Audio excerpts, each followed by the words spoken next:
No gold is not in her. She's a diamond. Welcome to another exciting edition of the $1 Million Peddlers. I'm Papergoy, and today we're going to talk about what you need if you're selling on eBay and Amazon. Have a plan. It's that simple. Have a plan and review your plan. I've got 50,000 positives, and to be quite honest with you, I went into autopilot for a couple of years. Personal situation, that sort of thing, kind of went on autopilot. I stayed profitable during it, but I'm also in a special situation in that I've got a day job and all that sort of thing. But I kind of lost sight. I just kind of was going through the motions for a long period of time. I was going out and I was buying stuff as I found it, and pretty much my entire plan was pay $1 for something, sell it for 15, which isn't a bad plan. It was a profitable plan, but I kind of got overwhelmed. I never took care of things that needed to be taken care of.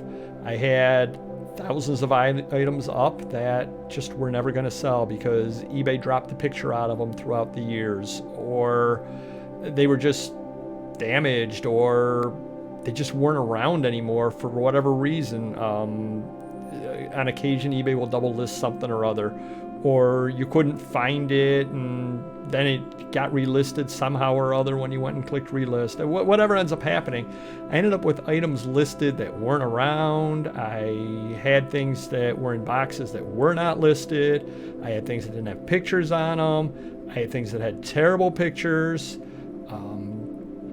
Everything was kind of haphazard, just because, just the way the business has been going on since the early 2000s, and eBay makes changes and things get listed differently as time goes on, and some things had calculated shipping, some things had contact me for international shipping and didn't have a shipping price, etc., etc., etc.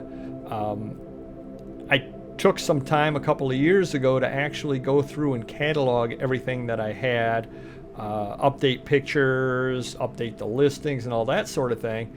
So that way that at least solved that part of the problem. But I still was kind of wandering around the desert without a plan. Then I sat down and got some help from a couple of different friends who are also in the business. I started watching some people on YouTube, started joining Facebook groups, kind of went to eBay. Was it eBay Open, I guess it was, back in Vegas a year and a half ago, 2 years ago, whatever it was now. Went to that, and I've kind of got a plan going forward. And some things are just very obvious, but you just never really think about them. One thing that they say that you want to do, and I kind of agree with them, is own a category. I was talking to one of my friends who's found a category that he's going to be able to own shortly. And once you own a category, once you've got 30-40% of the listings in it, anybody who collects in that category will continue to come across your listings, and they will buy from you. They will also be exposed to all of your other listings. Got me thinking, what categories do I own? Realistically, I own one category, and that's Rochester, New York stuff. Not a great category to own because it's not the hottest category out there, but I do own it. What am I going to do with this information? Well, until I was talking to my friend, I never really sat down and thought about it. But now I have a plan. When I'm out at sales, when I'm out at the flea markets, and all that sort of thing, when I'm out at auctions and I see Rochester stuff, maybe I would have walked by it previously. Now I'm going to purchase it just because my plan is to continue to own that category. I've got a couple of other categories that I believe I can make a pretty good splash into because I've got a fair amount of unlisted stuff in a couple of categories. And I'm going to keep my eyes open and kind of try to specialize in those areas. That's kind of my plan going forward. But it's taken me over 20 years to come up with a plan. As I said, from the start, it was just, I didn't know very much of anything. I went out and I bought lots. Whatever happened to be at auction was what I bought. And this week I might be buying Western books, and next week I might be buying Time magazines, and the week after it I might be buying postcards. All wonderful, but not enough that you can actually ever gain any traction because you're just continually listing different things and nobody really gets to know you in a given category. Another part that I've sat there and worked into a plan, which I never had before, at this point I've got minimum pricing. So when I'm out at a sale and I see something and I go, ooh, that's pretty good, I got my price in my head that I have to ask for it. Can I realistically get that price? And if I can't, either I walk by it or I do purchase it if the price is right, and then I wait and I lot it out. I never had a price before. I simply bought things and just kind of listed them, and I wasted a lot of time listing stuff far too cheaply. It's what the market bore on those items, but now I wouldn't list them. So I guess what I'm telling you is it doesn't matter what your plan is, you should have a plan. Now that does not mean that I'm not going to deviate from the plan if circumstances warrant. At this point, I sell an awful lot of paper. That's what I sell: magazines, books, brochures, pamphlets, all that sort of thing is what I sell.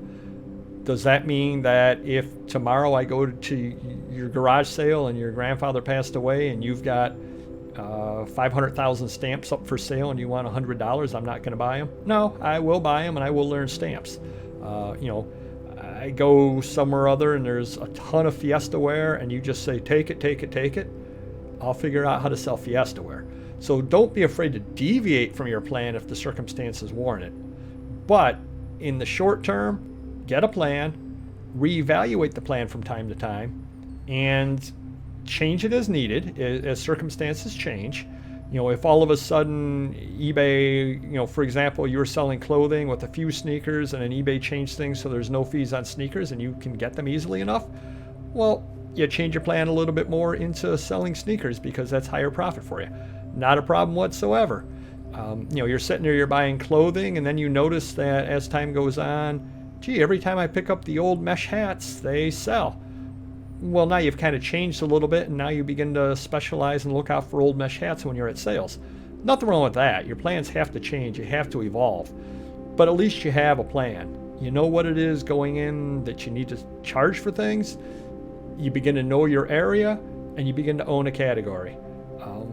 Great plans to have. Sit down and actually write down a plan. And I think the key is write it down, because that way you can come back and look at it again in 6 months and you can say, how am I doing? Have I reached my goals? Have I done what I need to do? And if not, redouble your efforts. And if you have, evaluate, is it profitable for me? Is there any changes that I need to make to it? But step one is to have that plan. And I'm ashamed to admit that for 20 years I really didn't have a plan. I kind of was going by the seat of my pants straight through. And again, the extent of my plan was buy low, sell high, which is wonderful, but it never allows you to get traction. And that's kind of what you got to go for nowadays. Traction. You have to sell yourself, sell your brand, and you can do so by owning a category.